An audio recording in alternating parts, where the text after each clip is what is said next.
Bienvenidos a la entrevista. Hoy me acompaña la directora gerente del Fondo Monetario Internacional, Kristalina Georgieva, para hablar de los esfuerzos de África frente al coronavirus. Ha habido un esfuerzo internacional masivo para reforzar la capacidad del continente para responder a la pandemia del coronavirus. Desde el FMI al Banco Mundial al G20, los prestamistas del continente han estado apoyando planes multimillonarios de alivio de la deuda que podrían aliviar la presión sobre docenas de países de África subsahariana, que se esfuerzan por mantener contenida la propagación de los casos de COVID-19. El continente se ha movilizado rápidamente para introducir restricciones en su lucha, pero con solo alrededor de 20.000 casos, se teme que las cifras puedan aumentar y que el costo económico sea seguramente devastador. El FMI estima que el crecimiento de África subsahariana podría reducirse en un 1,6% este año. Para profundizar en este tema, como mencioné antes, me acompaña la directora del FMI, Kristalina Georgieva. Muchas gracias por hablar con nosotros.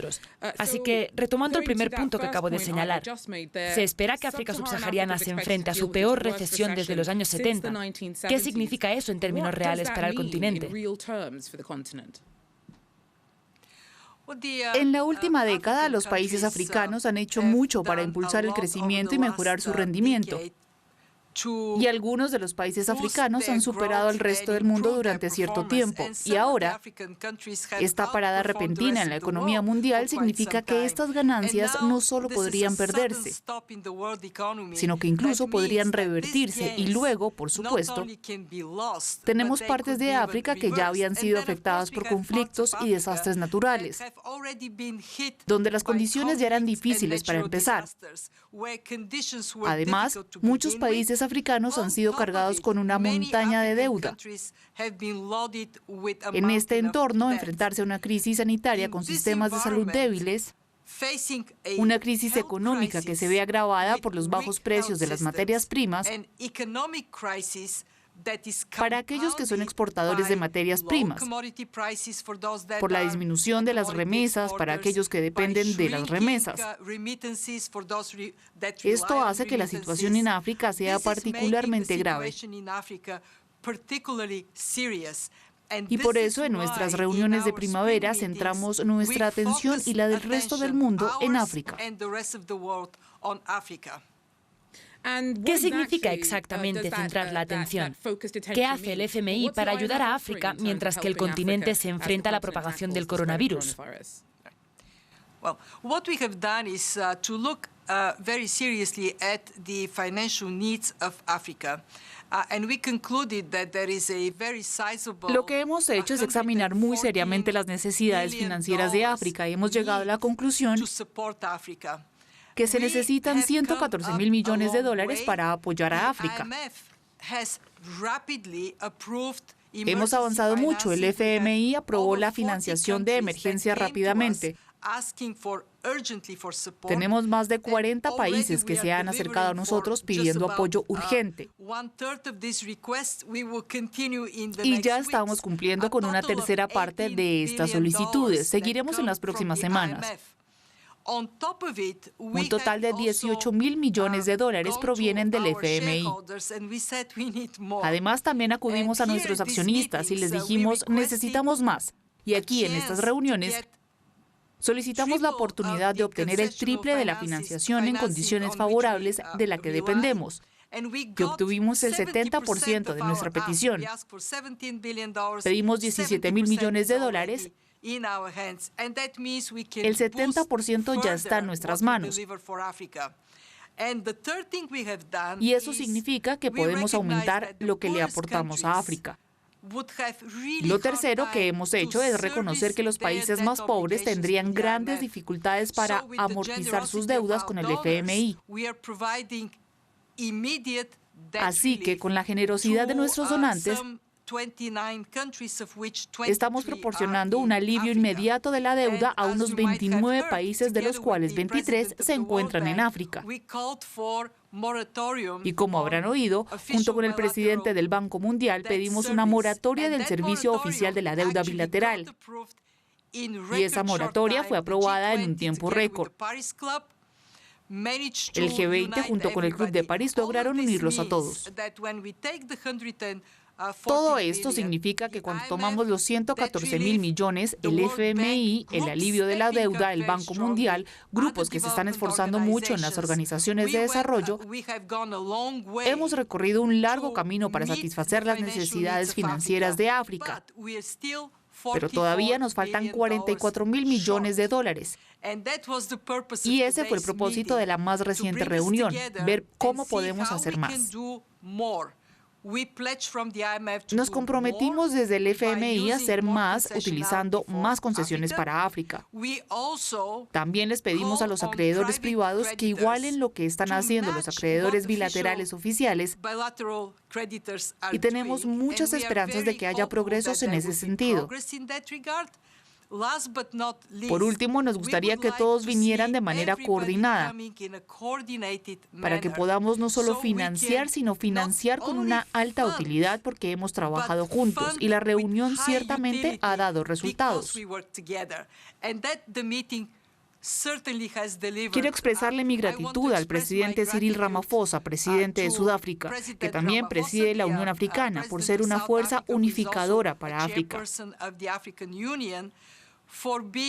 Y puedo decir que me impresionó bastante lo mucho que África se está uniendo para hacer frente a esta extraordinaria crisis y la solidaridad de los socios de África.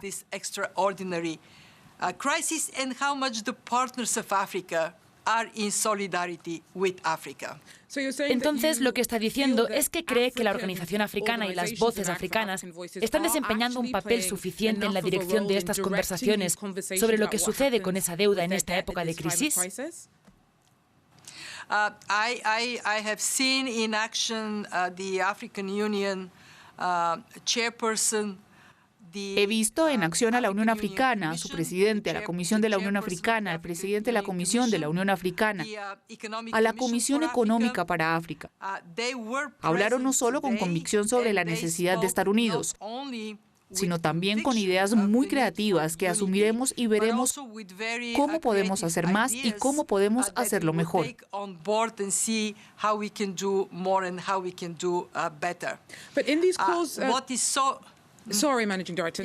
En todos los llamados para que se haga más, parece que el FMI ha estado llevando la carga a la hora de dirigir los esfuerzos para tratar de apoyar al continente africano, mientras este se ocupa de sus necesidades de financiación frente a la urgencia de la lucha contra el coronavirus. Pero una de las cosas que se ha planteado es la idea de un perdón. ¿Es esto algo que usted cree que es factible por parte de la deuda que las naciones del continente puedan tener con el FMI?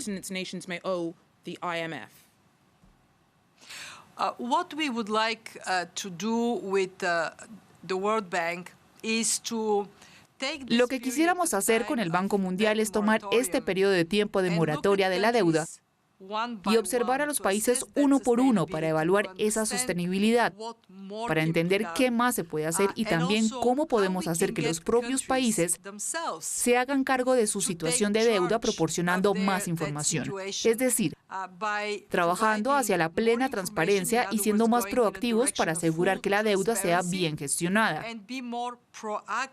Cuando se trate de determinar si hay casos en los que pueda ser necesario ese perdón, a medida que hagamos estas evaluaciones, esa sería una conclusión que se espera que saquemos. Como dije, en el caso de los países pobres, en el FMI ya hemos dado un paso, de modo que se les exime de cumplir con sus obligaciones para con nosotros durante el periodo, especialmente el periodo más difícil mientras atravesamos esta crisis. Cuando llegue el momento de ver dónde estamos, qué más hay que hacer, hay que hacerlo con sumo cuidado, caso por caso. Los países son diferentes, las estructuras de la deuda son diferentes, los problemas son diferentes, las soluciones son diferentes. Countries are different, debt structures are different, problems are different, solutions are different. Entonces, ¿qué pasará una vez que la inmediatez de la lucha contra el coronavirus termine? ¿Qué se requiere? ¿Qué puede hacer el FMI para ayudar al continente a recuperarse económicamente de esto? Well, great question. Thank you for asking it. Yes, right now we are mobilizing Gran pregunta, gracias por hacerla. Sí, en este momento nos estamos movilizando para proporcionar salvavidas a los países en un momento en que las economías están estancadas. Pero también es el momento de pensar en la recuperación.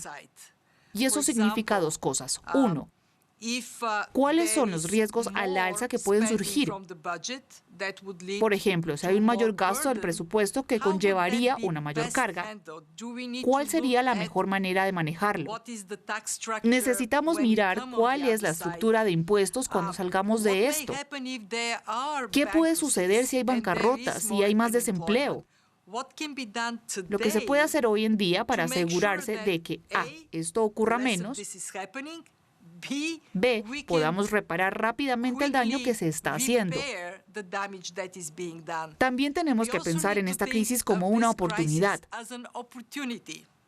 Viendo lo que está sucediendo en el espacio digital y pensando en África.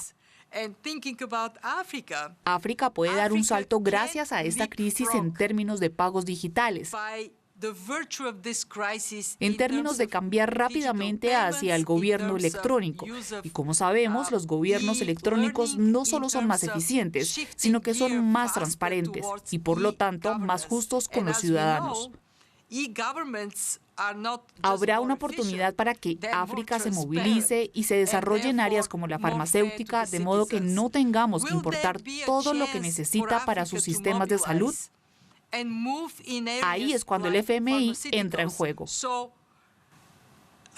They don't have to import everything they need for their health systems. And that is where the IMF comes into play. Kristalina Georgieva, muchas gracias por darnos su tiempo. Desafortunadamente, es todo el tiempo que tenemos por ahora. Muchas gracias por vernos. Esta fue la entrevista.